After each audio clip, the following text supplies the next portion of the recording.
Welcome to another edition of Living Simply and Fun. Today we'll be reviewing the G2 Habano from or the Graycliff. Habby. We want to thank Johnny Stix for this wonderful review. I want to apologize for some of you out there. I've been so busy with a few things. The new air conditioner had to be installed.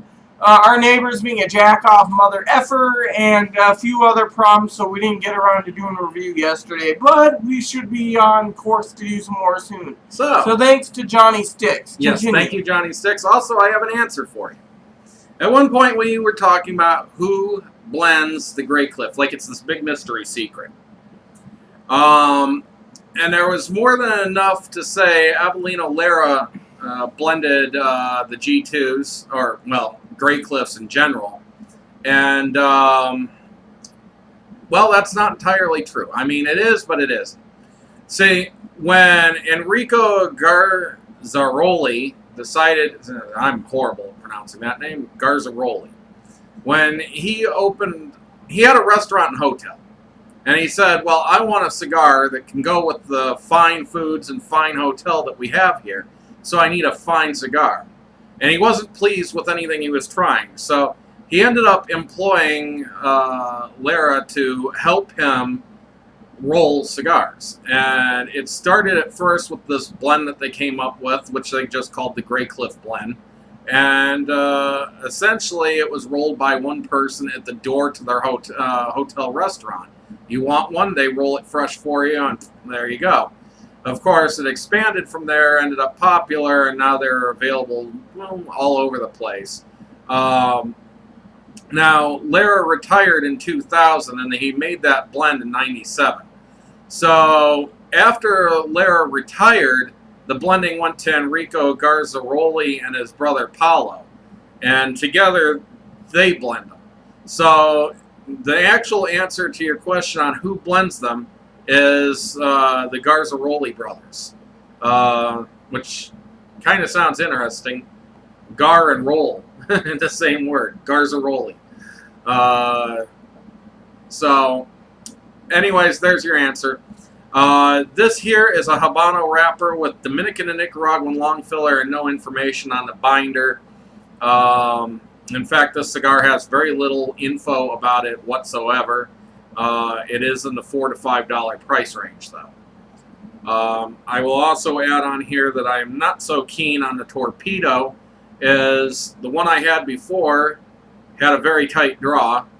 This one has a very similar dry hit to it, that the draw is tight. And when I cut Rita's, I gave it a test draw too, because I always try to give her the better draw, because she has more problems smoking than I do. And the draw was horrible on hers, too. This feels like I'm going to be drawing a golf ball through a garden hose. This is how bad it is. Exactly. I don't know if the ones Johnny Stix had the same problem, but I think it's the Torpedo shape, because I've never had a problem with a G2 before on having bad draw. And this one, 3 out of 3 have had horrible draw. Rita's got one more. We don't know how that's going to come out. So anyways, we're going to go ahead and get into this, the sniff test. Don't go opening it yet until you know for sure. However, that's the only time to open both ends. However, some say that if you go poking at it, you'll end up causing a bigger clog than you. It's like desperation you do that. Well, it's that or take a cut. No offense to Johnny Stix, and cut it a little more because it's a Torpedo. Personally, I don't think V-cuts really work well for a Torpedo. And you want to avoid cutting too far, because if you end up cutting too far up, then it'll unravel. Well, that's where you cut right there at the band. That's why the band is for. That's what the band's for. So,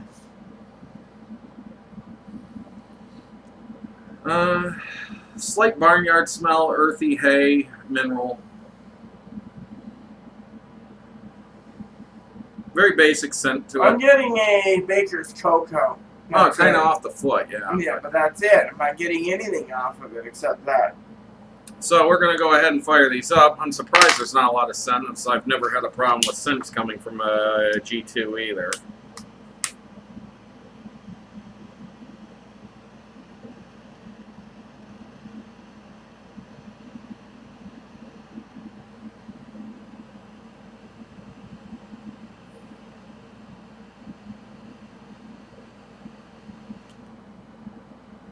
Seems I'm getting an okay burn, even though it was a little tight on the draw.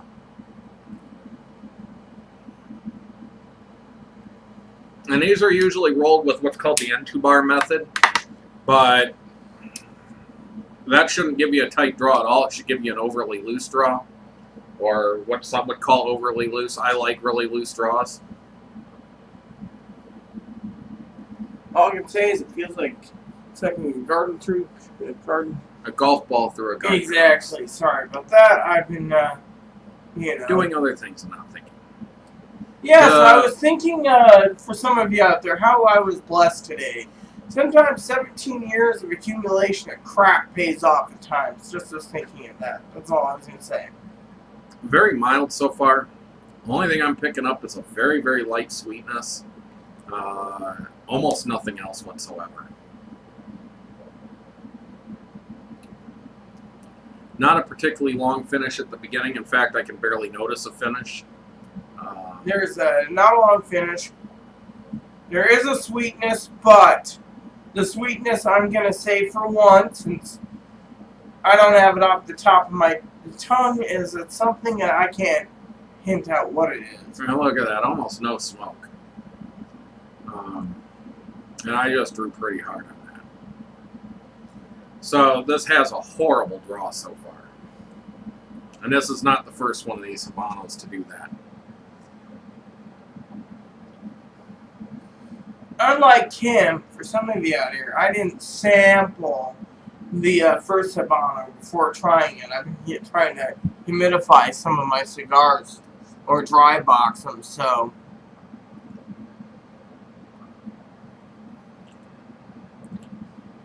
I'm just not getting a lot of flavor. There's some kind of black peppery spice in the smoke itself that's coming off the foot and up into my face. Now, I'd like to make a statement about cigars for a second, since this is mostly what we relate to in our channel. A lot of companies nowadays are making stuff like the G2 Maduro, the G2 Habano, the G2 Connecticut, the G2 Well, there's only 3 G2s. Cameroon. I'm just saying, That'd for be example. Now, you look at other things. You look at nubs, for example. Me being Queen Nubs.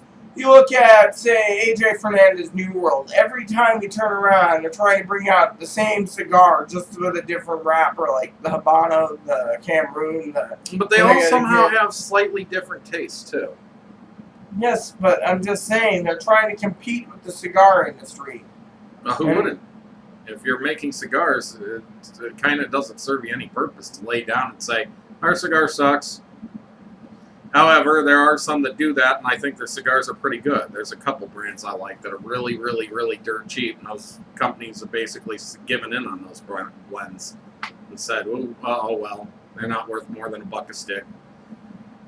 In fact, I wonder what causes the price of a stick, because I've seen some cheap cigars with really rare tobaccos in it, and I've seen extremely expensive cigars with very common tobaccos in it. What makes it so expensive? I've seen cheap cigars where you have some of the top rollers in the world rolling them, and I've seen expensive cigars where all the rollers are no-names. They're no master or anything like that. So the question is, what truly makes a cigar worth its money? Is it just what somebody's willing to pay? Supply and demand, maybe? I don't know. I will tell you my opinion, since you asked that question. My opinion is this. A cigar might be, say, $1 a stick. Like, this is like 5 or 6 here. Well, let's just say this is $1 a stick. Let's just say it gets reviewed as a top 99 or 96 in Cigar Aficionado or Cigar Journal or something.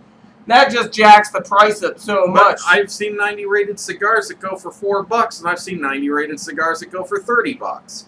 And speaking of one of those oddities, just the other day I reviewed the Diesel Delirium, which is no longer on the market because it actually had some rather rare aged tobaccos in it that they just don't have access to anymore.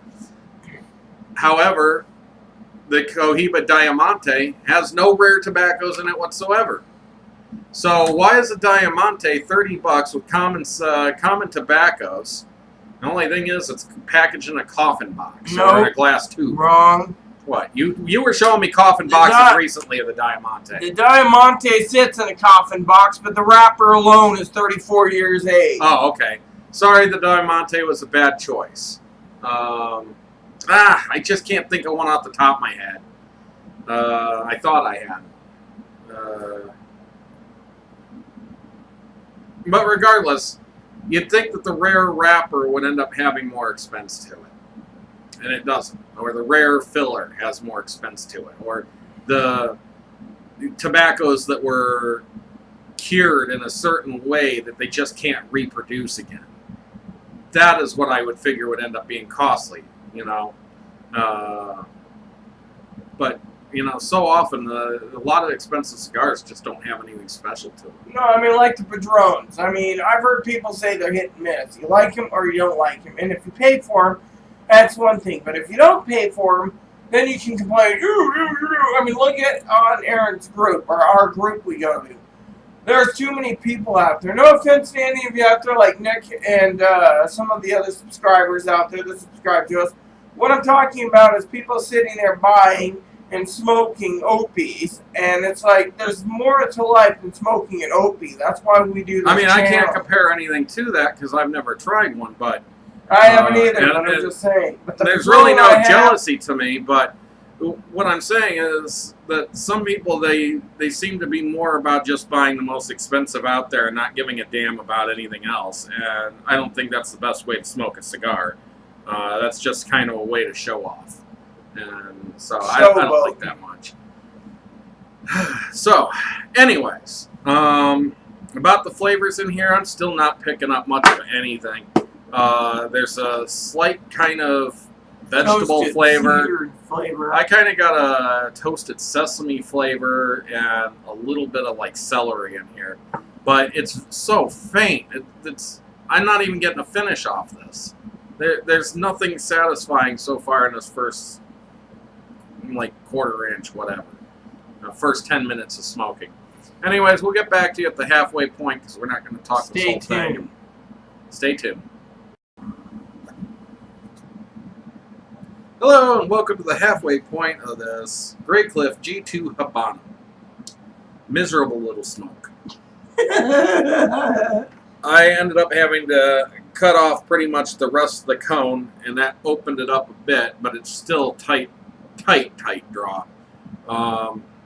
I'm hardly getting any smoke out of it, and what flavors I am picking up are they're kind of slightly minerally, a little bit of sugar to them. By mineral, it's like an earth, but not quite the same. It's just, there's a little spice in it, but the flavors are all very mild, and the finish is gone immediately. I don't know this. I'm not liking it so far. I also want to say the wrapper, because even though I didn't punch a hole in it at all just a minute ago, the wrapper is starting to unravel into place here. So that's because we had to start cutting up so high. And it's not over humidified, and these aren't overly dry either. It's just very poor rolling. I mean, don't know what to say. I'd like to try these in some other shape than a torpedo. When I had a Graycliff G2 Maduro in torpedo, it was not nearly as nice as, you know, a G2 Maduro Toro. They seem to work best in a Toro size. So I'd like to try this again. I've never seen a G2, any G2 in 6x60s. They must not believe in the 6x60 Gordo size. I mean, I'm just getting little wisps of smoke. And I expect much more out of a finish. I expect to taste it, you know, at least 5 to 10 seconds after puffing. This, I can barely taste it for a second before it's gone. It's like I'm not even smoking anything. I don't know, I'm just kind of disappointed in it. Especially since it's a Graycliff G2, and the Maduro and Connie were great. And I love the Connecticut, so... Yeah, I'm more of a Connecticut person myself because I find Connecticut to be more sweet and buttery, but this is extreme mildness. I'm sorry to say, but this cigar, as Aaron would say and repeat for me from time to time in videos, this is nothing to write home about so far. No offense to Johnny Stix, who donated it. It's just something. Especially since we know he loves it. But, you know, it just has almost no flavor to it. It's extremely mild. The finish is almost non-existent. And the draw is insanely difficult. And there's no way to open this up. Stop picking at it. I'm not trying to pick at it. But yeah, I mean, the wrapper is, you know, so... It just started unraveling because we cut up too high, and we're trying to do our best to make this work, but there's nothing that can save this cigar. Rito is almost done with it before we decided to just chop some more off and see if it helped. And it helped a little.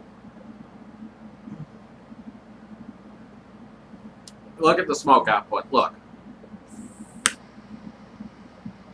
That's it. Sorry. If that's the most I can get.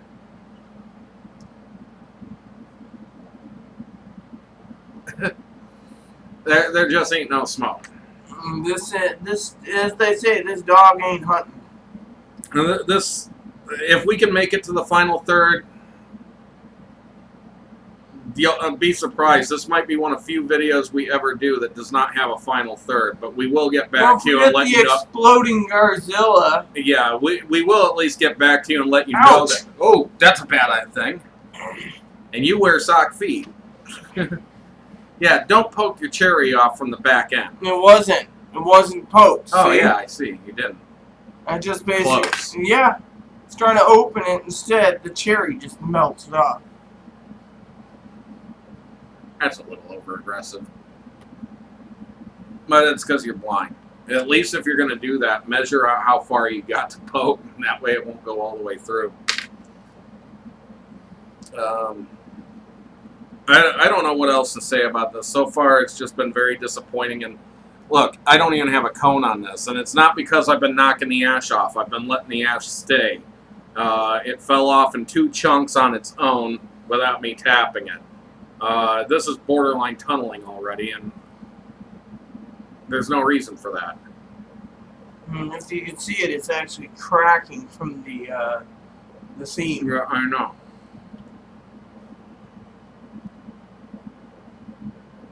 I'm even trying to hotbox this to get some smoke.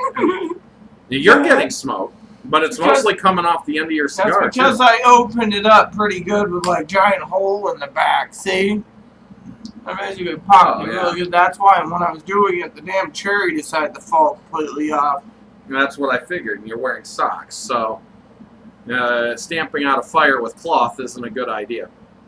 Anyways, we will attempt to get to the final third of this.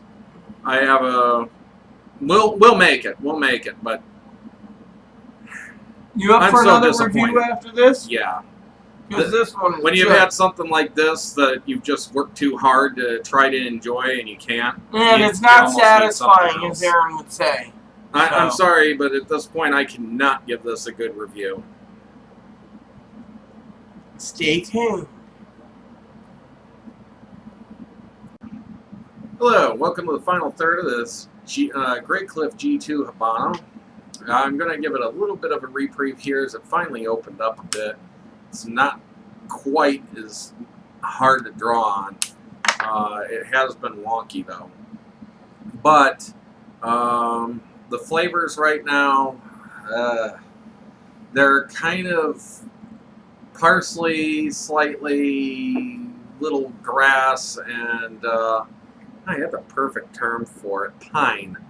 And I'm not exactly keen on those flavors, as they're kind of strong and semi-acidic. There's not as much spice as I figured that would be in this, especially since it's labeled as being a spicy cigar. The first thing that almost any of the descriptions trying to figure out what wrappers and binders were is a new, spicier G2. You know, yes, okay, your air conditioner control. Yes, for anybody who doesn't know, this is an air conditioner control. It's used to control the air conditioning unit. Yes, and I got it set at 70. It's so exciting, isn't it? 70. So, I don't know. I'm still not particularly keen on this. I would like to try it in a Toro size eventually. That I would, because, you know, the torpedo, in my opinion, no offense to Johnny Stix, I think the torpedo version of the G2 is just utterly crap. It could be just ours. However, I will say I won't diss a cigar that was given to us. It's just the size that was crap. Well, right? What I'm going to say is that from what I've experienced with G2s from Graycliff, this is really substandard for them. It just doesn't hold up. Now, it's not a total loss. I wouldn't say count it out. That's why I said I'd like to try a different Vitola. I do want to say about G2s. But the torpedo, or in this case, what's called the pirate, which is usually the fiver that seems to be on C-bids, it sucks. I'm sorry. I don't like the pirate.